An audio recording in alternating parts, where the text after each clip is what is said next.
पुण्यातील हडपसर परिसरात वाहतूक कोंडीमुळे सर्वपक्षीय कार्यकर्त्यांनी एकत्र येऊन प्रशासनाच्या विरोधात आंदोलन केले।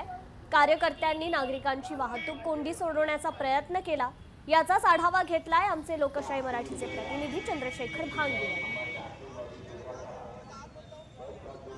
सध्या मोठ्या प्रमाणात वाहतूक कोंडी आपल्याला पाहायला मिळत आहे आणि या सगळ्या वाहतूक कोंडीच्या निषेधार्थ सध्या अशा पद्धतीने या ठिकाणी जे आहे ते बूथ उभा करण्यात आलेला आहे आणि या बूथ मधून तरुण आहेत आणि हडपसरचे सर्वपक्षीय सगळे नेते आहेत ते वाहतुकीची कोंडी सोडवण्याचा प्रयत्न करत आहेत।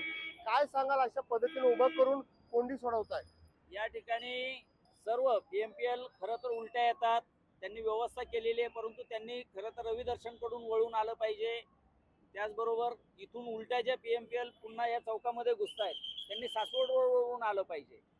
त्याचबरोबर या ठिकाणी पादचारी अजिबात सुरक्षित नाही आहेत, कारण पादचाऱ्यांच्या मार्गावरती कायम टू व्हीलरवाले फोर व्हीलरवाले या ठिकाणी येऊन उभे राहतात। कर्मचारी या ठिकाणी ट्रॅफिकने नेमलेला आहे, परंतु ते केवळ पावत्या बनवण्यामध्ये व्यस्त असतात। वाहतूक कोंडीला तर एक कारणीभूत आहेत। आम्ही बरेच प्रशासनाला सांगत असतो की अनधिकृत जी या ठिकाणी भाजीवाले बसतात तर तुम्ही त्यांना उठवणं गरजेचं आहे। आमची मागणी आहे की तुम्ही जे सिग्नल बसवलेत ते सिग्नल पीएमपीएल वाले असतील ते आडवे तिडवे पुढे पण उभे, रिक्षावाले आडवे तिडवे पुढे पण उभे, मग वाहतूक पोलीस करतात काय?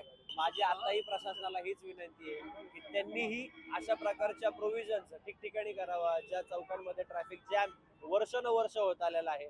आणि ही बाब काय खूप मोठी किंवा महानगरपालिकेच्या माध्यमातून जर करायचं म्हणलं तर काय खूप खर्चिक बाब आहे असंही काही नाहीये, पण हे फक्त अंमलबजावणीचा विषय आहे। लोकशाही चंद्रशेखर भांगे, पुणे। लोकशाही मराठी ऐका, पहा, जागरूक रहा।